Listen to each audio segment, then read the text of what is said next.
کے نفلوں کو قبول فرمائے، اللہ آپ کی نمازوں کو قبول فرمائے، اللہ آپ کے جائز مقاصد کو قبول فرمائے، آمین، اللہ آپ کی نیک تمناؤں آرزو کو قبول فرمائے۔ آمین۔ تو کون سی مسجد تھی؟ مسجد قباء۔ اسلام کی تاریخ کی پہلی، دنیا کے اعتبار سے تیسرے نمبر کی مسجد، سب سے پہلی مسجد مسجد حرام خانہ کعبہ بیت اللہ، دوسری مسجد مسجد اقصی، تیسری مسجد مسجد قباء۔ تاریخ اسلام کے اندر پہلی، دنیا کے اعتبار سے تیسرے نمبر کی مسجد جہاں آپ نے نفل ادا کیا۔ مسجد نبوی صلی اللہ علیہ وسلم کی فضیلت، مسجد حرام کی فضیلت اور مسجد قباء کی فضیلت۔ اما عائشہ صدیقہ رضی اللہ تعالی عنہا آپ کے پاس آتی ہیں، کائنات کے رہبر، کائنات کے رہنما محمد رسول اللہ صلی اللہ علیہ وسلم کے پاس آتی ہیں اور کہتی ہیں کہ مکہ کے لوگ تو بڑے خوش نصیب ہیں کہ انہیں جب دل چاہے گا احرام باندھیں گے، حج میں داخل ہو جائیں گے، عمرہ کر لیں گے، ہم لوگ تو مکہ سے کافی دور ہو گئے۔ تو اللہ کے نبی نے کیا فرمایا کہ اللہ تبارک و تعالیٰ نے فرمایا ہے کہ آپ گھر سے باوضو ہو کر آئیں اور مسجد قباء میں 2 رکعت نفل ادا کر لے، آپ کو مقبول عمرے کا ثواب۔ تو الحمدللہ آپ لوگوں نے گھر سے باوضو ہو کر آ کر مسجد قباء میں 2 رکعت نفل ادا کیا۔ آقا صلی اللہ علیہ وسلم کا ایک عمل یہ تھا کہ آپ گھر سے پیدل بھی آیا کرتے تھے، یعنی مسجد نبوی سے ہو کر آپ مسجد قباء میں آتے اور قباء کے اوصاف میں، اہل قباء کے اوصاف میں آپ داخل ہو جاتے تھے۔ ہے نہیں کہ اہل قباء والے کا جو اوصاف تھا ان کے حالات ایسے تھے جس کے بارے میں بتایا گیا کہ آپ 2 رکعت نفل ادا کریں گے تو مقبول عمرے کا ثواب ہوگا۔ ہے نہیں؟ خیر، مسجد قباء اسی جگہ پر ایک اور مسجد تھی، مسجد ضرار، جس کی وضاحت قرآن کریم کے اندر بڑے تفصیل سے آئی، جسے مشرکین نے محض اس غرض سے بنایا تھا کہ اللہ کے نبی صلی اللہ علیہ وسلم کے خلاف ہم کیا کریں گے، سازش رچیں گے، لہٰذا انہوں نے مسجد کو کیا کیا، بنا لی اور اللہ کے نبی صلی اللہ علیہ وسلم کو دعوت دی کہ یا رسول اللہ آپ ہماری مسجد میں آئے اور 2 رکعت نفل ادا کر دیں۔ لہٰذا اللہ کے نبی صلی اللہ علیہ وسلم نے اس مسجد کو منہدم کروا دیا۔ ذہن پریشان ہو رہا کہ ہم نے تو مسجد قباء میں نماز ادا کی مولانا، لیکن ہم نے وہ اس مسجد کو نہیں دیکھا۔ تو آپ میں سے بعض وہ حضرات، بعض وہ عورت، بعض وہ مرد وضو کرنے گئے تھے، اسی حمام، اسی ٹوائلٹ کے بارے میں بتایا جاتا وہ جگہ جسے ختم کر دیا گیا۔ بعض مورخین نے آگے بھی قلم بڑھایا کہ جب مرد حضرات جہاں سے انٹری کیے ہوں گے اس جانب، دوسری جانب پر اسی جگہ کے بارے میں بتایا۔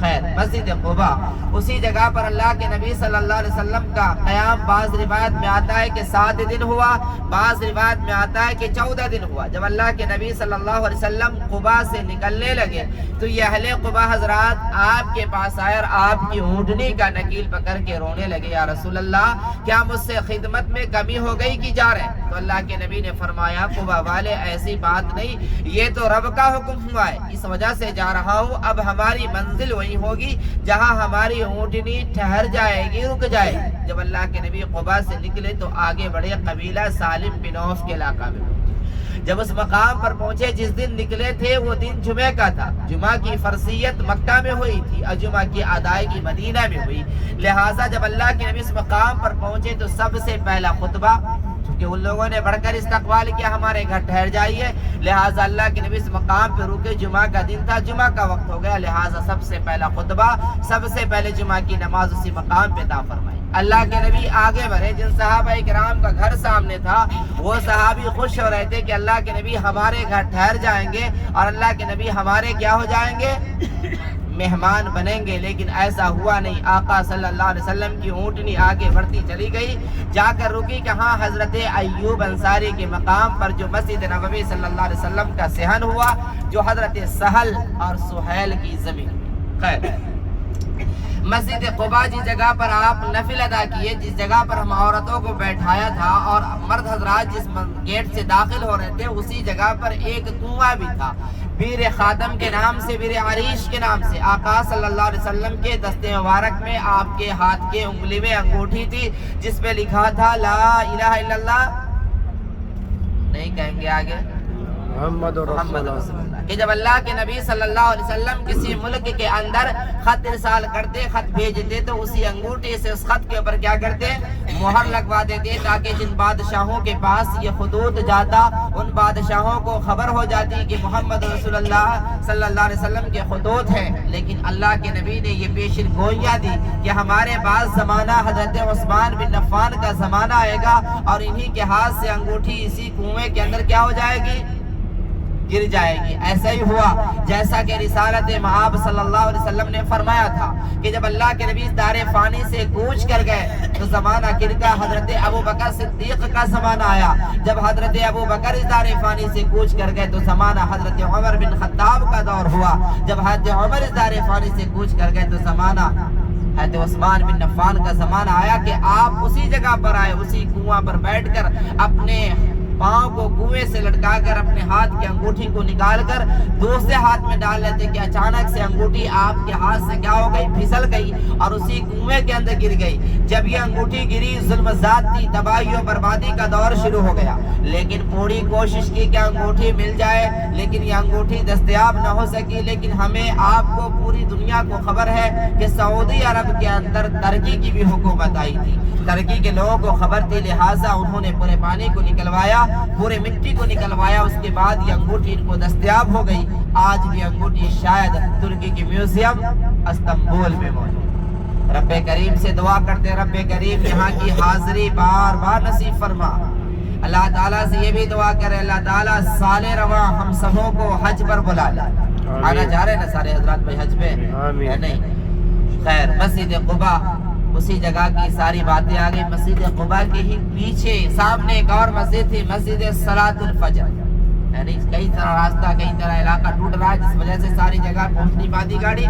صلاۃ الفجر ذہن میں ایک سوال آئے گا کہ مولانا آپ نے تو چند گھنٹہ پہلے کہا تھا، 1 گھنٹہ کے قریب کہا تھا کہ مسجد قباء جو اسلام کی سب سے پہلی مسجد ہوئی، لیکن آپ پھر کہہ رہے مسجد صلاۃ الفجر جہاں اللہ کے نبی نے فجر کی نماز ادا فرمائی۔ تو جی اللہ کے نبی صلی اللہ علیہ وسلم مدینہ طیبہ میں ہے، ایک صحابی اللہ کے نبی کے پاس آئے، وہ صحابی نابینا صحابی تھے۔ اللہ کے نبی سے کہا اللہ کے نبی ہم مسجد میں تو نہیں آ سکتا، لہٰذا آپ ہمیں گھر میں نماز پڑھنے کی اجازت دے دیجیے۔ تو گھر میں تو نماز ہو جاتی ہے نا، ہم نے 2 سال گھر میں نماز ادا کی، 2020 اور 2021، حتیٰ کہ ہم لوگوں نے جمعہ کی بھی نماز ادا کی ہے نہیں۔ لہٰذا اللہ کے نبی کے پاس آ کر یہ درخواست کہ اللہ کے نبی آپ ہمیں گھر میں نماز پڑھنے کی اجازت دے دیجیے۔ لہٰذا کیا ہوا؟ اجازت مل گئی، لیکن وہ صحابی کافی چلاک تھے، تیز تھے۔ پھر انہوں نے کیا درخواست پیش کی اللہ کے نبی ہماری دلی آرزو ہے، دلی خواہش ہے کہ 5 وقت کی نمازوں میں سے کسی ایک وقت میں آپ ہمارے گھر میں آ کر کیا کریں؟ نماز ادا کر دیں۔ لہٰذا وقت گزرا، رات کا وقت ختم ہوا، فجر کا وقت شروع ہوا، اللہ کے نبی صلی اللہ علیہ وسلم ان کے مقام پر پہنچے اور آپ نے فجر کی نماز ادا فرمائی۔ لہٰذا اسی دن سے وہ جگہ، وہ گھر ان کا صلاۃ الفجر کے نام سے مشہور و معروف ہو گیا ہے۔ وہ مسجد آج بھی چھوٹی سی ہے، اسی جگہ پر موجود ہے۔ خیر سے مسجد قباء